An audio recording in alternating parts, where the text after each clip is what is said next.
तो हेलो दोस्तों, आप सभी का स्वागत है हमारे एक और न्यू वीडियो में। तो फ्रेंड्स, मेरे इष्ट देव ने और मेरे गुरु ने जो मुझे वाणी और ज्ञान और सामर्थ्य दिया है, उसके द्वारा मैं आज आपके सामने गीता का सार प्रस्तुत करने जा रहा हूँ। तो फ्रेंड्स, वीडियो को एंड तक पूरे ध्यान से देखना और सुनना, क्योंकि आज आपके जितने भी हृदय में जितने भी क्वेश्चन हैं, सारों का उत्तर मिल जाएगा। तो वीडियो को एक लाइक और हमारे चैनल से जुड़े अवश्य रहे, इसलिए हमारे चैनल को सब्सक्राइब कर दे। तो फ्रेंड्स, भगवत गीता के सबसे लास्ट के पेज पे लिखा है भगवत प्राप्ति। फिर जो वर्णन हुआ है उसको मैं अच्छे से समझाऊंगा, और बहुत ही अच्छा वर्णन है कम शब्दों में कि व्यक्ति को कैसे भगवत प्राप्ति होती है, वो कैसे अपने जीवन को एक उच्च जीवन बना सकता है। गीता का परम उद्देश्य यही है कि व्यक्ति इस संसार सागर से बिना किसी से आसक्ति किए संपूर्ण कर्म करते हुए भगवान को प्राप्त हो जाए इसी जन्म में, तभी तो मनुष्य जन्म सार्थक होगा। तो इसलिए ये गीता हमारे जीवन में बहुत ही महत्वपूर्ण है। तो चलिए शुरू करते हैं। तो सबसे भगवत गीता के सबसे लास्ट में लिख रखा है भगवत प्राप्ति। तो श्रीमद् भगवत गीता आनंद चित गमन षडेश्वरी पूर्ण चराचर विंद परम पुरुषोत्तम साक्षात भगवान श्री कृष्ण की दिव्य वाणी है। ये अत्यंत रहस्यों से पूर्ण है। जो मनुष्य परम श्रद्धा और प्रेममयी विशुद्धि भक्ति से अपने हृदय को भरकर भगवत गीता का मनन करते हैं, वे ही भगवत कृपा का प्रत्यक्ष अनुभव करके गीता के स्वरूप की किसी अंश में झांकी कर सकते हैं। फ्रेंड्स, जो व्यक्ति बड़ी श्रद्धा के और आनंद के साथ में डेली रोज भगवत गीता का एक अध्याय सुनता है या अध्ययन करता है या मनन करता है, तो वो अपने ऊपर भगवान की कृपा को महसूस कर सकता है। तो हम डेली अपने चैनल पर सुबह के टाइम 6 बजे के लगभग भगवत गीता का एक एक अध्याय रोज लाइव पढ़ेंगे। तो आप सभी जुड़ जाना। पहला अध्याय मैं डाल चुका हूँ, दूसरा अध्याय कल शुरू करेंगे। तो फ्रेंड्स, आगे चलते। एतेव अपना कल्याण चाहने वाले नर नारियों को उचित है कि वे भक्तवर अर्जुन को आदर्श मानकर अपने में अर्जुन के से देवी गुणों का अर्जन करते हुए श्रद्धा भक्ति पूर्वक गीता का श्रवण मनन अध्ययन करें। तो फ्रेंड्स, यहाँ पे बताया गया कि अपने को अर्जुन के समान तो हम नहीं हो सकते, लेकिन उनके जैसे गुण जो है वो अपने अंदर डालने हैं। फिर अर्जुन की जगह अपने आप को मानकर गीता का अध्ययन करना है एवं भगवान की आज्ञा अनुसार यथा योग्य तत्परता के साथ साधन में लग जाए। जो पुरुष इस प्रकार करते हैं, उनके अंतःकरण में नित्य नए नए परमानंददायक अनुपम और दिव्य भावों की स्फुरणाएं होती रहती है, तथा वे सर्वदा शुद्धांतकरण होकर भगवान की अलौकिक कृपा सुधा का रसास्वादन करते हुए शीघ्र ही भगवान को प्राप्त हो जाते हैं।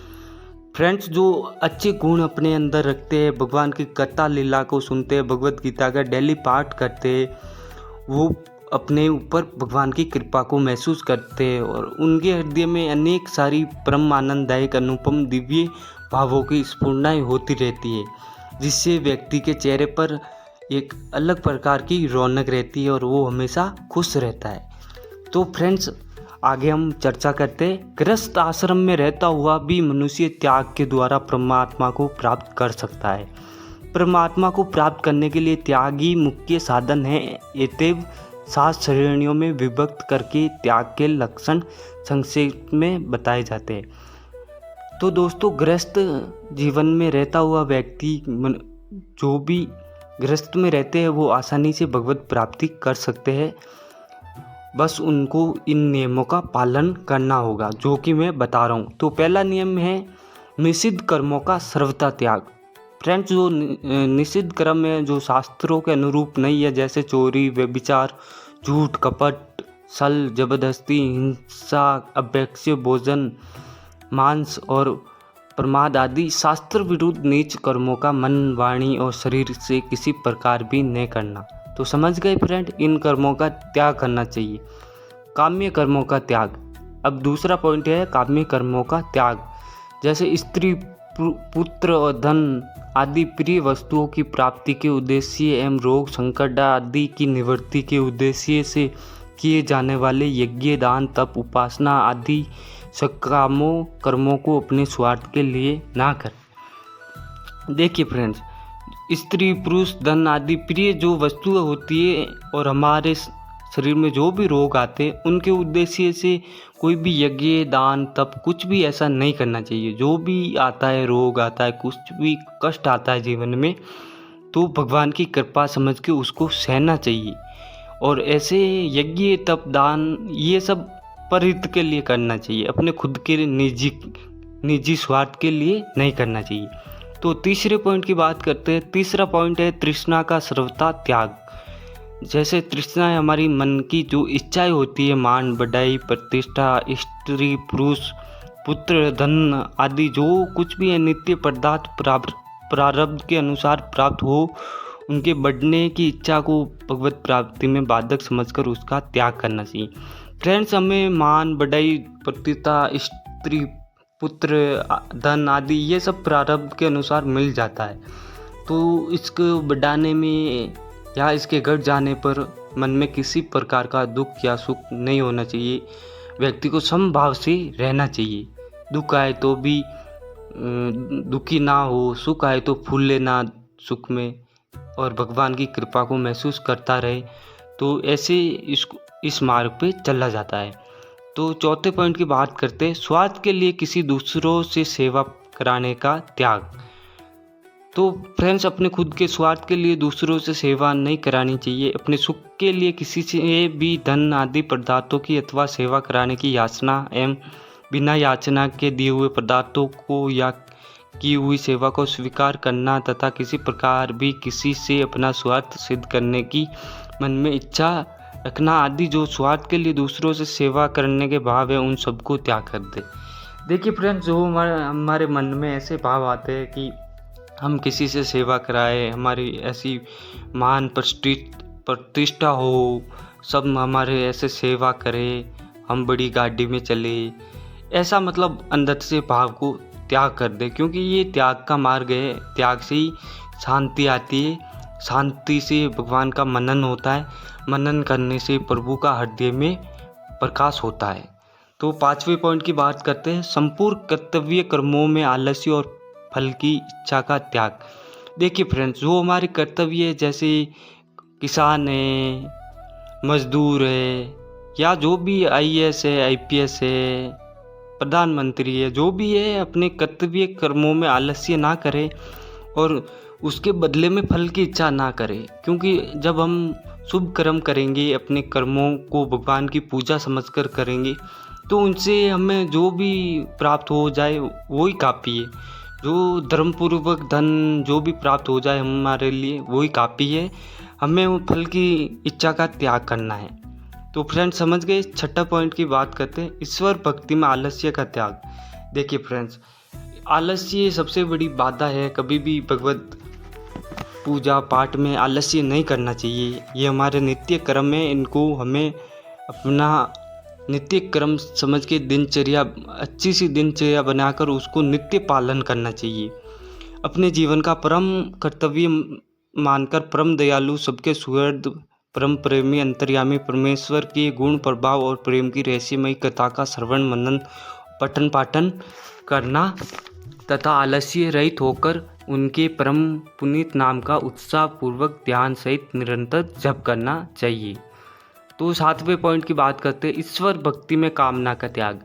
देखिए फ्रेंड, जो हम भक्ति करते हैं उसके फल में हमें कुछ प्रभु से मांगना नहीं है। उनके विधान में हमें खुश रहना है। वो दुख दे, सुख दे या कुछ भी दे, वो उनकी मर्जी है। हमारा काम है भगवान का नाम जप करना, उनकी कथा लीला जो भी श्रवण कीर्तन करना है वो हम करें, लेकिन उनके बदले में हम उनसे कुछ भी ना मांगे। तो ये बेस्ट मतलब एक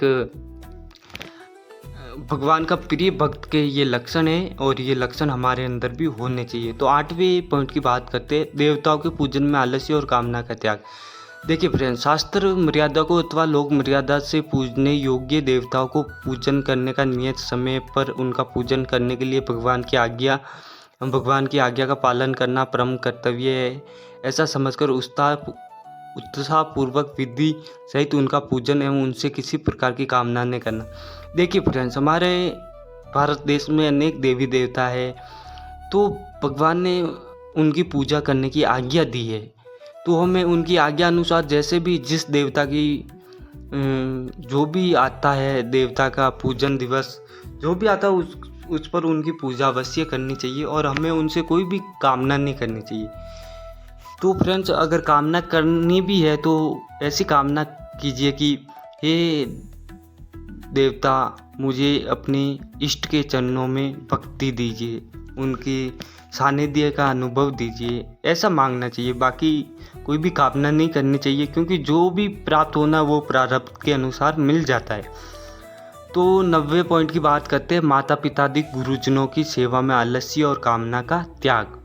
तो फ्रेंड्स, हमारे माता पिता गुरुजन जिनसे हमें शिक्षा मिलती है, माता पिता हमारा पालन पोषण करके हमें हर सुविधाएं प्रदान करते हैं, तो उनकी सेवा हमारे लिए बहुत ही पूजनीय है। क्योंकि माता पिता, गुरु, संत सेवा ये सब भगवत सेवा के अंतर्गत आते हैं, इसलिए इनको उत्साहपूर्वक और मन लगाकर करना चाहिए, इनमें पीछे नहीं हटना चाहिए।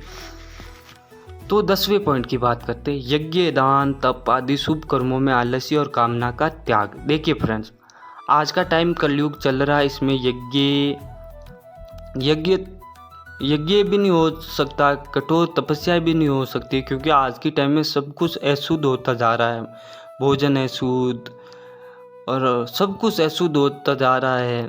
तो फ्रेंड्स, इसमें यज्ञ नहीं हो सकता, तप भी नहीं हो सकता। हम बस नाम जप कर सकते हैं और जितना हो सकता है उतना त्याग कर सकते हैं और अपने कर्म, नित्य कर्म, जो भी हमारे कर्तव्य कर्म हैं, उनको ही प्रभु की पूजा माने, उनको ही यज्ञ माने, उनको ही तप माने। तो फ्रेंड्स, ये सब आप ध्यान में रखें